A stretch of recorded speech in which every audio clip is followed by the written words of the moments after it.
भारत, जिसे सोने की चिड़िया कहा जाता था, उसे कइयों ने लूटा, लेकिन अंग्रेज़ों ने इसका बहुत ज़्यादा शोषण किया। 16वीं सदी में अंग्रेज़ों ने भारत में अपनी दस्तक दी थी।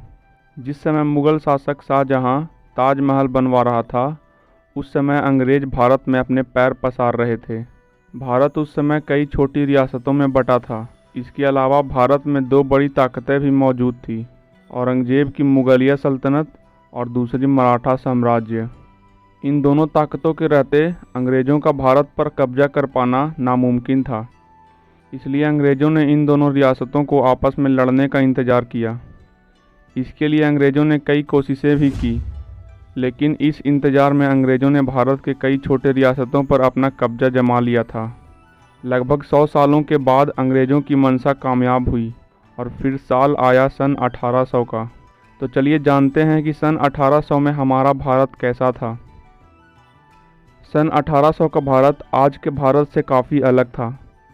1800 के समय में भारत में तो क्या, दुनिया में कोई भी बड़ी टेक्नोलॉजी मौजूद नहीं थी। उस समय भारत के अधिकांश लोग धोती और गमछा पहना करते थे और अमीर लोग कुर्ता पहन लिया करते थे। उस समय भारत में शांति का माहौल हुआ करता था, ज़्यादा भीड़ भाड़ नहीं हुआ करता था। आज के भारत में जहां लोगों की कुल आबादी लगभग 140 करोड़ है, वहीं उस समय के भारत में लगभग 16 करोड़ ही लोग रहते थे।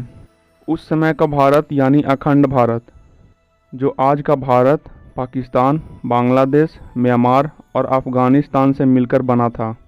यानी इतने बड़े रियासत की आबादी केवल 16 करोड़ थी। ज़्यादातर लोग गांवों में रहा करते थे। शहरों की आबादी काफ़ी कम थी, क्योंकि शहरों में केवल अमीर लोग और ज़मींदार ही रहा करते थे। ज़्यादातर लोग उस समय मध्यम वर्ग में आते थे। अलग अलग जाति के लोग अपना पेशा या अपना काम करते थे। पूरे देश की अर्थव्यवस्था कृषि पर ही निर्भर थी, जिसके कारण अधिकतर लोग किसान थे, जो पूरे दिन खेती बाड़ी और पशुपालन किया करते थे और शाम को थककर अपने घर आते और मनोरंजन के लिए लोग रात को भजन कीर्तन और सत्संग किया करते थे। फिर रात में जल्दी सो जाते थे और सुबह जल्दी उठकर फिर अपना वही काम करते थे। ज़्यादातर लोगों का यही नित्यक्रम हुआ करता था। उस समय गांव में बिजली भी नहीं थी। शाम को भजन कीर्तन में कोई बाधा ना आए, इसलिए लोग दिए जला लेते थे। उस समय फैक्ट्रियां ज़्यादा नहीं थी, जिसके कारण ज़्यादातर चीज़ें लोग खुद अपने हाथों से बनाते थे, जैसे मिट्टी के बर्तन, खिलौने आदि। शहरों में फैक्ट्रियों में लोग मजदूरी करते थे। लोगों का काम बहुत मेहनत का होता था। उस समय एक यूरोपियन क्लर्क की सैलरी 40 पाउंड थी, जबकि एक भारतीय मजदूर की तनख्वाह 40 गुना उससे कम थी। इससे आप अंदाज़ा लगा सकते हैं कि उस समय भारत के मजदूरों की स्थिति क्या रही होगी, और किसानों की भी बाढ़, सुखाड़ और लगान की मार भी झेलनी पड़ती थी। जो बीमारियां आज के समय में आम बात हैं, उन्हीं में से कुछ बीमारियां उस समय महामारी मानी जाती थी, जिसके सामने लोग बेबस थे। उस समय गांवों में वैद्य होते थे, जिन्हें ज़्यादा जानकारी नहीं होती थी। जानकारी की कमी के कारण कई महिलाओं को डिलीवरी के वक्त अपनी जान गंवानी पड़ती थी।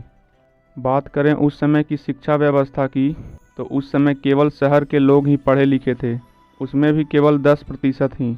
महिलाएं तो 1% से भी कम पढ़ी लिखी होती थीं। लेकिन भले ही लोग उस समय पढ़े लिखे नहीं थे, लेकिन अपने कामों में पूरी तरह माहिर थे।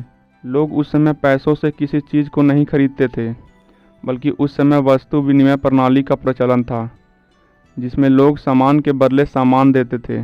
सामानों का मोल जितना होता था, उसी हिसाब से सामानों का लेन देन होता था। इस कारण से लोगों द्वारा किए गए अपने कामों की वजह से लोग लगभग सभी सामानों को खरीदने में सक्षम थे। तो दोस्तों, ये था सन 1800 का भारत, जिसमें कुछ बातें बहुत अच्छी थी तो कुछ बातें बहुत ही ख़राब। तो इस वीडियो में बस इतना ही। वीडियो अगर पसंद आया हो तो लाइक करना ना भूलें। इसी तरह के वीडियोस और देखने के लिए हमारे चैनल को सब्सक्राइब करके बेल नोटिफिकेशन ऑन कर लें। अगर आपको भी 18वीं सदी की किसी चीज़ के बारे में पता हो तो हमें कमेंट में ज़रूर लिखें। मिलते हैं अगली वीडियो में।